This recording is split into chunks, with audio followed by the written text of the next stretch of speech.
मुझे लता मंगेशकर से 5 गुना ज्यादा फीस चाहिए। रिकॉर्डिंग रूम में सन्नाटा छा गया। 5 गुना? इतनी ज्यादा फीस? जी हाँ, क्योंकि ये कोई साधारण गाना नहीं है। कहा जाता है कि आशा भोसले की ये बात सुनकर फिल्म की टीम भी चौंक गई थी और कुछ देर के लिए तो ये तक सोच लिया गया था कि गाना किसी और से गवा लिया जाए। लेकिन तभी फिल्म के हीरो शम्मी कपूर अड़ गए। उन्होंने साफ कह दिया, अगर ये गाना होगा तो आशा जी की आवाज में ही होगा। और यहीं से शुरू हुआ बॉलीवुड म्यूजिक का एक मशहूर किस्सा। कौन सा वो गाना था जिसे गाने के लिए लता मंगेशकर ने मना कर दिया? यहाँ तक कि गायिका सुमन कल्याणपुर ने भी उस गाने से परहेज किया। लेकिन ये गाना सीधा चला गया आशा जी के पास। वेलकम टू आरपीज वर्ल्ड, मेरी आवाज सुनो दोस्तों। साल था 1964। फिल्म थी राजकुमार। प्रोड्यूसर थे जी.एन. वेलुमणि, डायरेक्टर थे के. शंकर और संगीत दिया था लेजेंडरी डियो शंकर जयकिशन ने।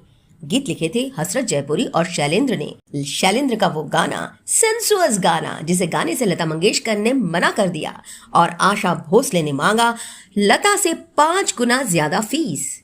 उस दौर में शंकर जयकिशन का नाम ही सुपरहिट म्यूजिक की गारंटी माना जाता था। इंडियन क्लासिकल हो, वेस्टर्न ऑर्केस्ट्रा हो, रोमांटिक मेलोडीज हो या क्लब सॉन्ग्स, हर स्टाइल में उनका म्यूजिक अलग चमकता था। और शैलेंद्र, वही शैलेंद्र जिन्होंने आवारा हूँ, मेरा जूता है जापानी और प्यार हुआ इकरार हुआ जैसे टाइमलेस गीत लिखे। उनकी खासियत थी आसान शब्दों में जादू पैदा करना। दोस्तों, फिल्म राजकुमार के सारे गाने सुपरहिट रहे। वो गाने आज भी बजते हैं तो लोग चाव से सुनते हैं। आजा आई बहार, दिल है बेकरारो मेरे राजकुमार, तेरे बिन रहा न जाए, आजा। लता मंगेशकर का वो सुपरहिट सॉन्ग और राजकुमार फिल्म का ही एक और सुपरहिट सॉन्ग जिसे गाया था मोहम्मद रफी और सुमन कल्याणपुर ने। तुमने पुकारा और हम चले आए, जान हथेली पर ले आए रे।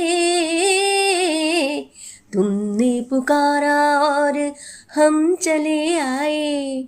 तो दोस्तों, तीसरा वो कौन सा गाना था जिस गाने को गाने से इनकार कर दिया था लता मंगेशकर ने, यहाँ तक कि सुमन कल्याणपुर ने भी, क्योंकि वो गाना काफी बोल्ड और सेंसुअस था। वो गाना था दिलरुबा, दिल पे तो ये सितम किए जाए, हम भी तो आग में जलते रहे, प्यार के शोलों में जलते रहे, हो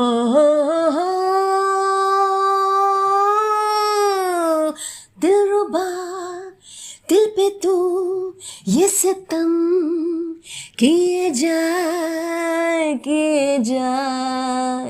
और ये गाना गाया था मोहम्मद रफी और आशा भोसले ने।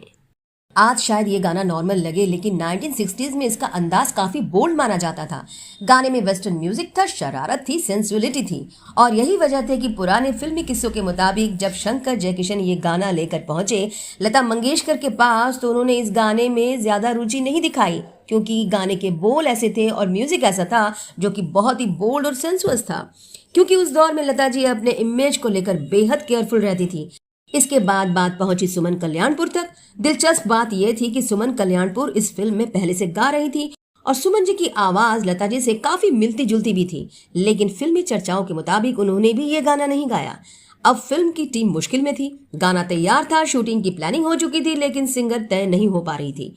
तभी पहुंचा ऑफर आशा भोसले के पास। उस समय तक आशा जी वेस्टर्न और स्टाइलिश सॉन्ग्स के लिए अपनी अलग पहचान बना चुकी थी, लेकिन कहा जाता है कि उन्होंने इस गाने के लिए काफी ज्यादा फीस मांगी, यानी लता मंगेशकर से 5 गुना ज्यादा फीस। इतनी ज्यादा कि फिल्म की टीम ने तुरंत हामी नहीं भरी। हालांकि इसका कोई ऑफिशियल रिकॉर्ड तो मौजूद नहीं है, लेकिन बॉलीवुड में यह किस्सा आज भी मशहूर है। अब मामला अटक गया। प्रोड्यूसर ज्यादा फीस देने के मूड में नहीं थे। तब सामने आए शम्मी कपूर। शम्मी कपूर अपनी गानों और म्यूजिक सेंस को लेकर बहुत पैशनेट माने जाते थे।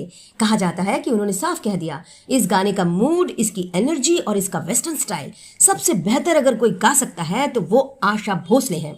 और आखिरकार फिल्म की टीम को मानना पड़ा। फिर रिकॉर्डिंग शुरू हुई और जैसे ही आशा भोसले ने गाना गाया, सबको समझ आ गया कि शम्मी कपूर क्यों अड़ गए थे।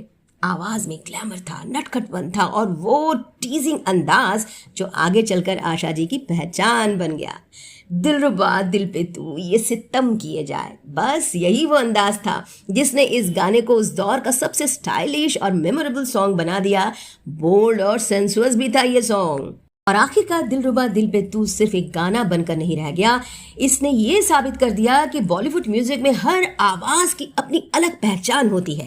लता मंगेशकर की आवाज जहां मासूमियत और मेलोडी की पहचान बनी, आशा भोसले ने दिलरुबा दिल पे तू जैसे गानों में ग्लैमर, स्टाइल और एटीट्यूड भर दिया। और शायद यही वजह है कि आज भी जब ये गाना बजता है तो सिर्फ म्यूजिक नहीं, पूरा 60s का बॉलीवुड आंखों के सामने जिंदा उठता है। शम्मी कपूर का अंदाज, साधना की अदाएं और आशा भोसले और मोहम्मद रफी की जुगलबंदी। ये गाना दोबारा सुनकर देखिए दोस्तों, जबरदस्त गाना है। दिलरुबा दिल पे तू ये सितम किए जाए आज भी उतना ही स्टाइलिश, उतना ही टाइमलेस लगता है। क्यों दोस्तों, क्या आपको गाना ये याद है? अगर याद नहीं है तो एक बार फिर से सुन लीजिए, और जिन दोस्तों ने ये गाना अभी तक नहीं सुना है तो सुन लीजिए, ये गाना बेहतरीन गाना है। शुक्रिया दोस्तों, आरपीज वर्ल्ड मेरी आवाज सुनो को सुनने के लिए। और हाँ, जाते जाते हाइप करना ना भूलें और पसंद आए तो शेयर करने के साथ साथ सब्सक्राइब भी कीजिए।